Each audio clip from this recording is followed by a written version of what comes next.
이제 이번 시간은 지난 시간에 이어서 이제 284쪽 혈압 조절 기전을 먼저 보게 될 텐데, 이제 혈압 조절 기전에 보면은 여러 가지 방법들이 나와 있어. 그래서 일단 책에는 되게 정확하게 나와 있지만 간단하게 우리가 정리를 하게 되면, 우리가 혈압 조절 기전에는 동맥압 조절 기전이 있어. 동맥압을 이용해서 이제 조절하는 기전인데, 여기에도 단기적 조절이랑 장기적 조절이 있어. 그래서 혈압을 몇 초 내에 조절이 가능한 방법과 또는 며칠에 걸쳐서 이제 조절할 수 있는 기전이 있는데, 먼저 단기적 조절을 보게 되면 얘는 자율신경계에 의해서 일어나는 거야. 그래서 자율신경계에 의해서 심장박동 조절에 의한 심박출량 변화와 혈관의 수축 및 확장을 통한 총말초 저항 변화가 나타난다. 그래서 이 단기적 조절은 이제 자율신경계에 의해서 이제 심장박동 조절에 의한 심박출량 변화와 또 이제 혈관의 수축 및 확장을 통한 총말초 저항 변화가 나타나는 게 단기적 조절이야. 그래서 이것은 몇 초 내에 조절이 가능해.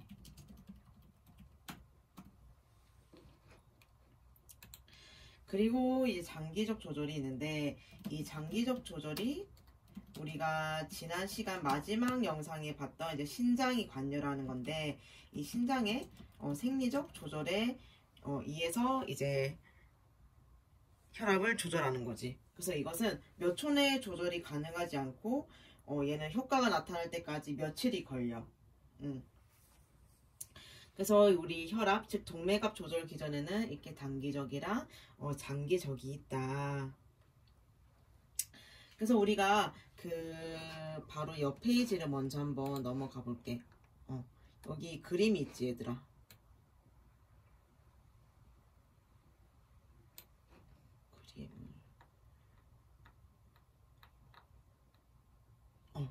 그림이 이렇게 있는데, 이게 무슨 그림인가 하면은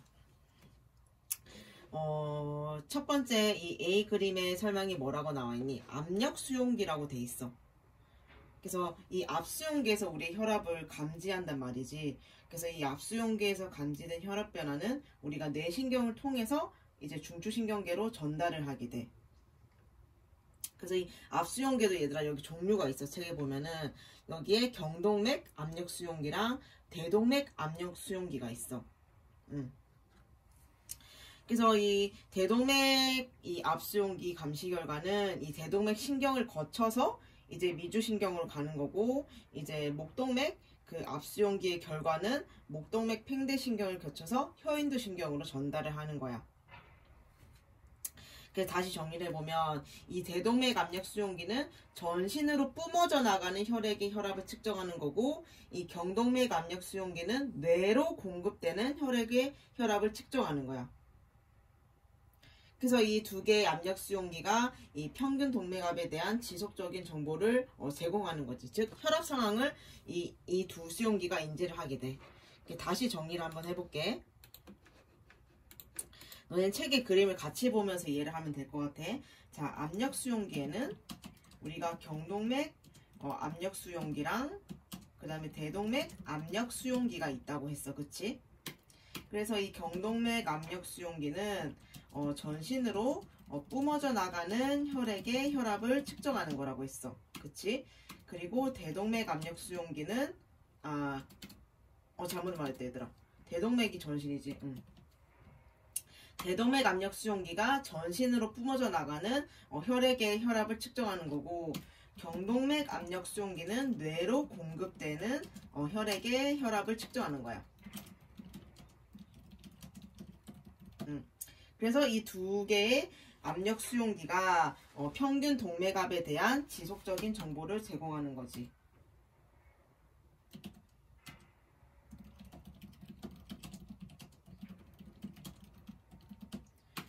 즉 혈압 상황을 인지를 한다. 이 두 동맥들이.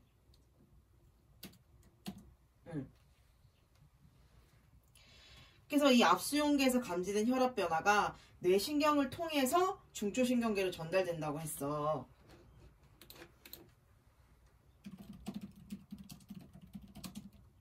앞에 먼저 적고 넘어갈까?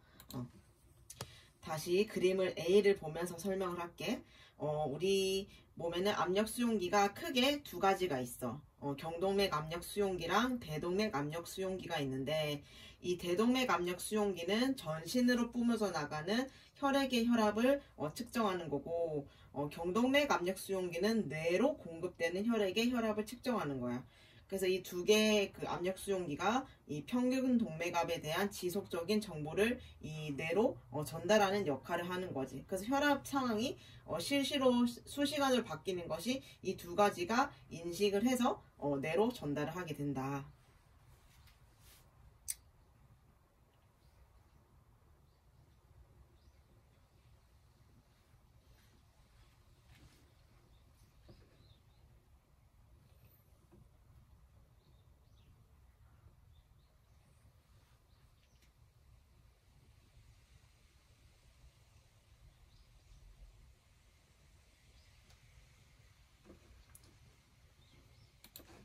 자, 그래서 그렇다면 이 앞수용기, 대동맥이랑 경동맥 그 앞수용기에서 감지된 이 혈압 변화는 우리가 뇌신경을 통해서 중추신경계로 전달이 된다고 했어. 하지만 그 대동맥이랑 경동맥의 각각의 그 해당되는 뇌신경이 달랐어. 그치? 그래서 대동맥 그 앞수용기의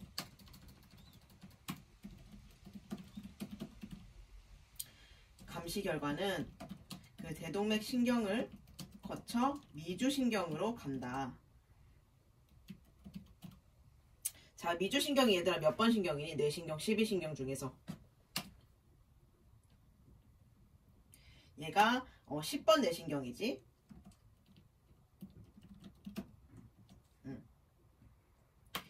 그리고 이제 경동맥 앞수용기는 목동맥 팽대 신경을 거쳐 혀인두 신경으로 전달된다. 자, 혀인두 신경은 우리가 12뇌신경 중에 몇 번일까?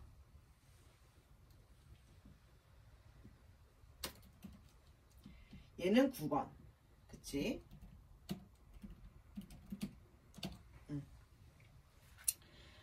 그래서 둘 다 이제 혈압 상황을 인지를 해서 정보 제공을 하지만 대동맥 앞수용기에서 감시된 결과는 대동맥 신경을 거쳐 이제 미주신경으로 가는 거고, 이 경동맥 앞수용기 결과는 목동맥 팽대 신경을 거쳐 이제 혀인두 신경으로 이제 전달을 하게 된다.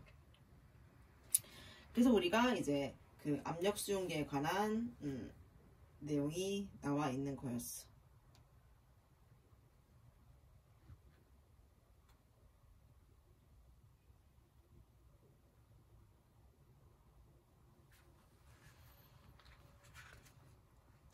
그게 이제 우리가 책에 이게 글로 나와 있는 내용이었고, 그 다음에 우리가 이제 아까 그 혈압의 장기적 조절에 있어서 효과가 며칠 걸리는 게 신장에 의한 거였잖아. 그게 이제 지난 시간에 그 우리 마지막 영상에 나와 있는 RAA 시스템. 그게 뭐냐면 레닌, 안조텐신, 알도스테론계 시스템이야. 그 책을 다시 보게 되면 여기 나와 있지. 레닌, 안조텐신, 알도스테론계 시스템. 그래서 RAA 시스템이라고도 하는데 우리가 다시 간단하게 기억을 한번 떠올리면서 간단히 보도록 할게. 각도의 습관 시작! 각질, 습관, 보습, 촉촉, 자외선, 차단, 닥터지로 피부 고민 끝! 건강한 피부 습관, 닥터지 각보자. 간에서 이번에는 레닌, 안지오텐신, 알도스테론 이 시스템에 대해서 좀 공부를 하겠습니다. 일단은 알도스테론이라는 게 분비되는 조건은 나트륨이 적거나 칼륨이 많거나 아니면 뭐 혈압이 좀 떨어졌거나 수분량이 부족하니까 혈압이 떨어지겠죠. 그렇죠? 그러면 이 알도스테론이 이제 분비되겠죠. 일단 간에서 폐에서 안지오텐신오겐이라는 걸 분비해요. 근데 이 안지오텐신오겐이라는 건 불활성 물질이에요. 그러니까 안지오텐신오겐은 아무 작용을 하지 못해요. 근데 이게 안지오텐신으로 전환되면 비로소 작용을 하는 거예요. 여러분들 왜 그 김춘수 시인의 꽃이라는 시를 보면 내가 그의 이름을 불러주기 전에는 그는 다만 하나의 몸짓에 지나지 않았어요. 그는 다만 하나의 안지오텐신오겐이었을 뿐이란 말이에요. 근데 내가 그의 이름을 불러줬을 때 그는 나에게 와서 꽃이 되었잖아요. 비로소 레닌이라는 놈을 만났을 때 안지오텐신, 즉 꽃이 된다 이런 얘기예요. 아, 비유 좀 좋다. 일단은 얘를 분비하고 있는데 얘가 안지오텐신이 되려면 레닌을 만나야 돼요. 그럼 레닌 분비될 조건이 있겠네. 일단 이 신장으로 혈액이 갈 텐데 이게 좀 감소하는 거예요. 그러면 압력도 좀 감소하겠죠. 혈장량이 부족하거나, 즉 수분이 부족하거나, 아니면 뭐 수분이 부족하다 보니까 혈압이 좀 떨어지겠죠. 그걸 얘가 감지해요. 신장의 토리곁 장치에서, 세포에서 그 압력을 감지해요. 그래서 그게 떨어졌다라고 하면 신장에서 레닌이라는 걸 분비하는 겁니다. 그럼 얘와 얘가 만나는 거예요. 레닌이 안지오텐신 5를 꽃이라고 불러주는 거예요. 그러면 안지오텐신 1이 된단 말이에요. 얘가 온몸을 돌겠죠. 그러다 폐로 갈 거예요. 폐에서 안지오텐신 전환 효소가 있어요. ACE라고 합니다. 안지오텐신 컨버트, 전환하다는 뜻이에요. ACE는 엔짐 효소, 그러니까 안지오텐신 전환 효소예요. 그걸 분비한단 말이에요. 폐에서. 걔와 얘가 만나면 2가 돼요. 안지오텐신 2가 되면 이제 본격적으로 이제 작용이 일어납니다. 교감신경 활성도도 증가해요. 교감신경 활성도가 증가하니까 혈관이 수축될 거예요. 압력이 강해지겠네. 그리고 세뇨간에도 작용합니다. 그래갖고 나트륨 흡수하고 칼륨 배출하고 물을 절유시켜요. 이건 안지오텐신 2가 여기 그 부신 피지를 자극해갖고 여기서 또 알도스테론 나올 거 아니에요. 그럼 또 이런 작용이 있잖아요. 그렇죠? 우리 배웠죠. 그리고 얘가 세동맥을 수축시켜요. 동맥을 수축시키면 혈압이 또 상승할 거고, 또 얘가 뇌하수체 후엽을 자극해요. 뇌하수체 후엽에서 분비하는 호르몬이 항이뇨 호르몬, 그 다음에 옥시토신이 있었는데 항이뇨 호르몬을 분비해요. 그러면 물을 다시 재흡수합니다. 항이뇨라는 게 이뇨를 막는다는 뜻이니까 나가는 물을 다시 흡수하는 거예요. 그럼 어떻게 됐어요? 물과 나트륨의 전후가 증가하겠네. 혈류량도 증가하겠네. 신관류 증가하겠네. 그럼 혈압도 상승했다는 뜻이잖아요. 신관류가 감소하니까 레닌이 분비됐었는데 이러한 현상으로 인해서 신관류가 증가하니까 어떻게 돼요? 음성 피드백에 의해서 레닌의 분비가 멈추겠네. 그럼 안지오텐신오겐이 꽃이 안 되겠네. 안지오텐신 1이 안 되겠네. 작용 안 일어나겠네. 그쵸? 요게 바로 레닌, 안지오텐신, 알도스테론 시스템이에요. 즉 뇌하수체 전엽에서 어떤 호르몬을 분비해갖고 부신피지를 자극하는 게 아니란 말이에요. 그건 코티졸이고, 얘는 바로 뭐 아까 전에 말씀드렸다시피 나트륨이 적거나 아니면 칼륨이 많거나 아니면 혈압이 떨어졌을 때 분비되는 호르몬이다. 이렇게 이제 우리는 공부합니다. 레닌, 안지오텐신, 알도스테론 시스템이었습니다. 네, 저는 항상 여러분들의 여러분들의 편입니다. 네. 이렇게 해서 이제 간단히 다시 RAA 시스템에 대해서 봤고, 이 그림을 보면서 이제 설명을 하도록 할게.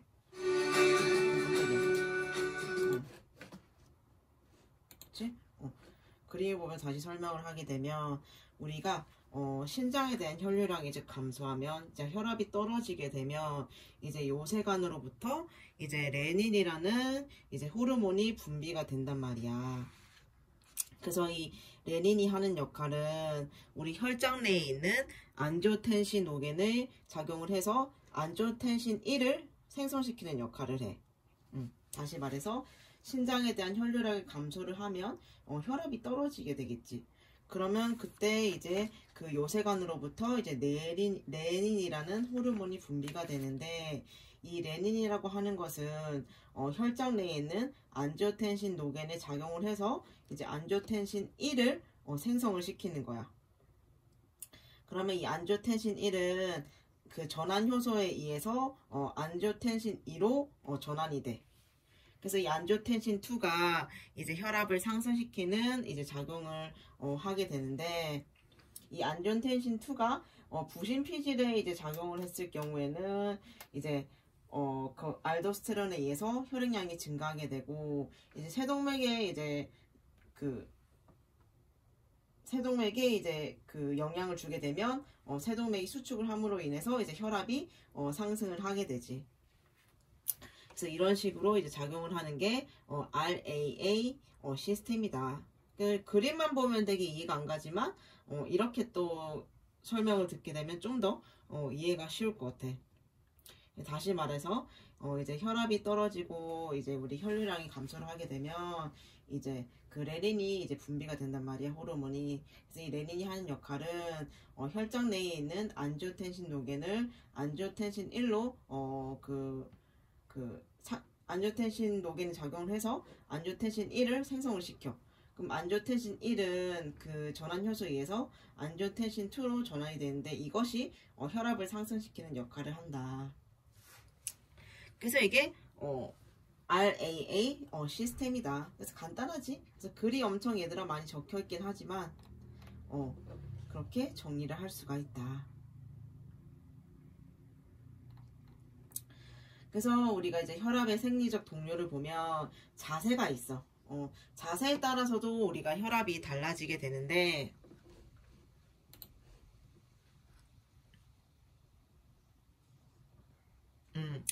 최고 혈압은 누운 자세, 앉은 자세, 곧게 선 자세의 순으로 곧게 선 자세가 가장 높으며 차이는 근소하다. 약 1에서 3 mmHg이다.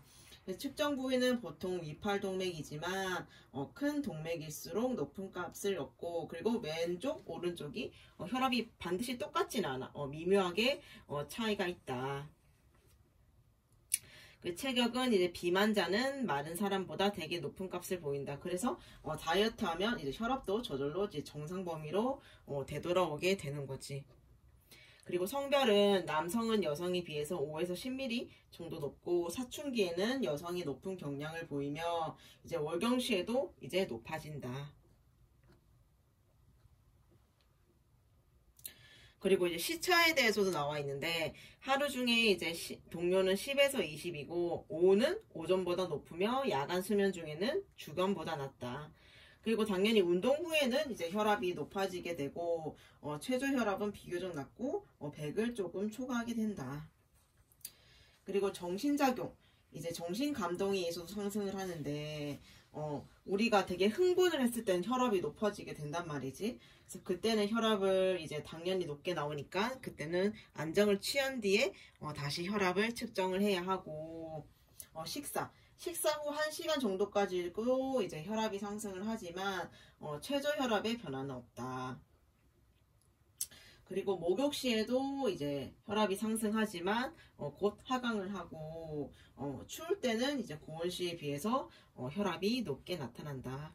그래서 우리가 흔히 알고 있는 이제 혈압이 상승하는 경우에 대해서 이제 설명이 나와 있었고, 그 다음이 이제 림프에 대한 설명이 나와 있어.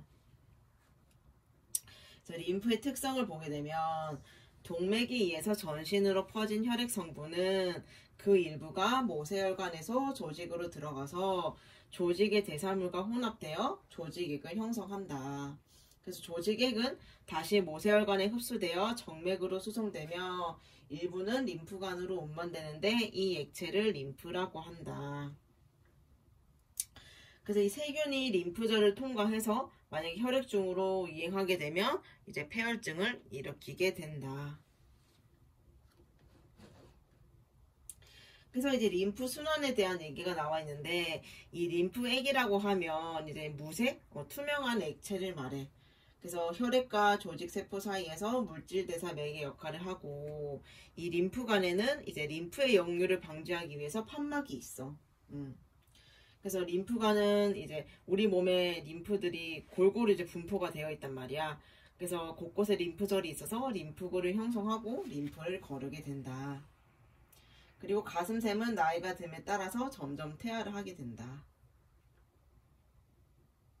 그래서 이 림프절의 기능이 또 중요한데, 림프절의 기능은 이제 대식세포에 의한 식균 작용, 그리고 항체 생산과 면역 반응, 그리고 혈액량과 간질액의 조절, 혈장 단백질의 흡수 등이 이 림프절의 역할이다.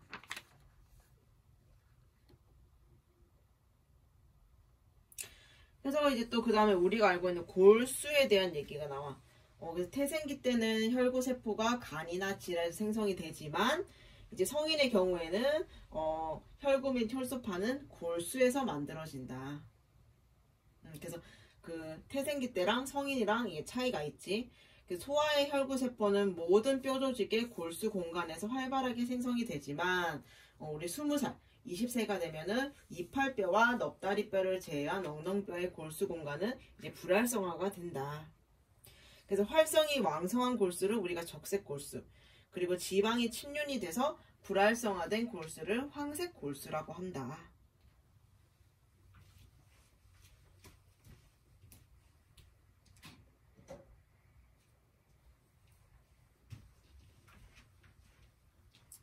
그래서 우리가 이제 그 다음에는 이제 그 유형 성분이라고 해서 우리가 흔히 알고 있는 이제 뭐 적혈구, 그리고 백혈구, 그리고 뒤에 넘겨보면 혈색소, 우리가 알고 있는 이제 헤모글로빈에 대해서도 나오고, 우리가 다 한 번씩 봤던 내용이지만 또 한번 간단하게 이제 보면 될 것 같아. 잠깐만.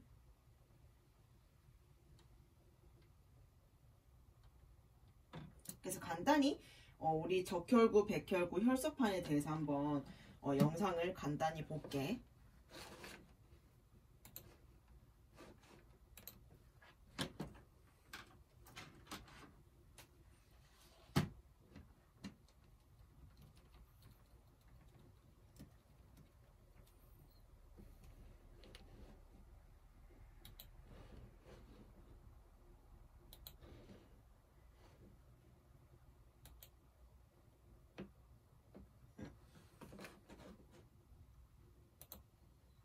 뭐지?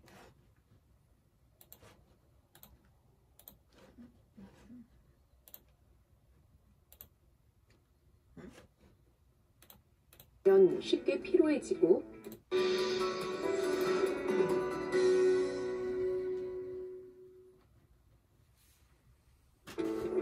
TV 드라마나 영화를 보면 백혈병에 걸린 주인공을 종종 보게 됩니다.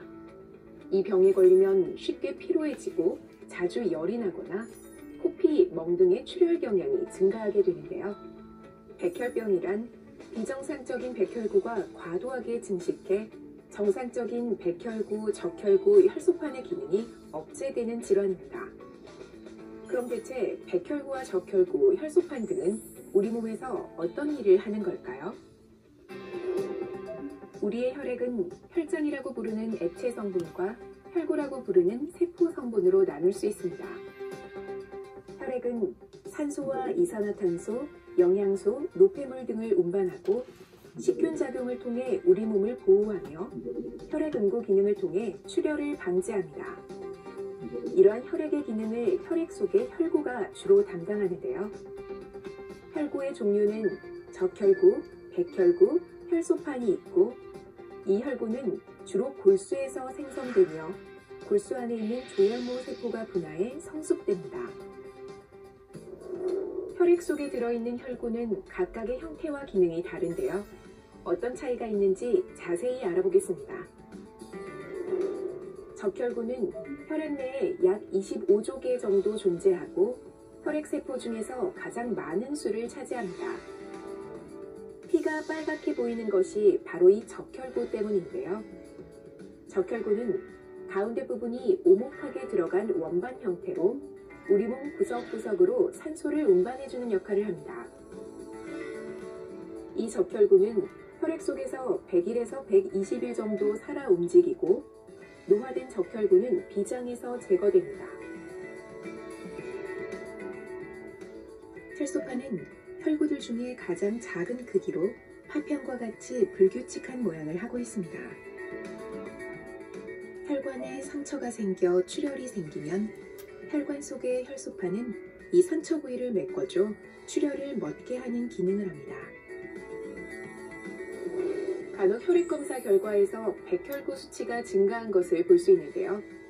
백혈구 증가의 원인은 다양하지만 대부분은 우리 몸속에 세균이 들어오거나 염증이 생긴 것을 의미합니다.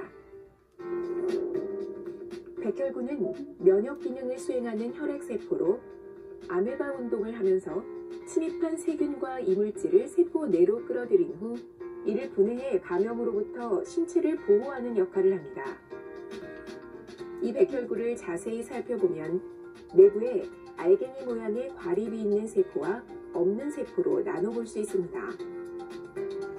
과립이 있는 백혈구에는 호중구, 호산구, 호염기구가 있고 과립이 없는 백혈구에는 림프구, 단핵구가 있으며 각각의 백혈구는 약간씩 다른 기능을 합니다. 혈액 속에 백혈구가 부족하면 면역력이 떨어져서 쉽게 감염증에 걸릴 수 있습니다.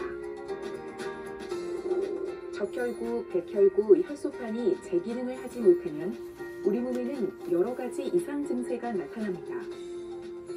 쉽게 피로하거나 자주 열이 나고 코피, 잇몸 출혈 등이 있거나 멍이 쉽게 든다면 혈액 속 혈구에 문제가 있는 것일 수 있으니 전문가에게 정확한 진단을 받아보는 것이 좋겠습니다.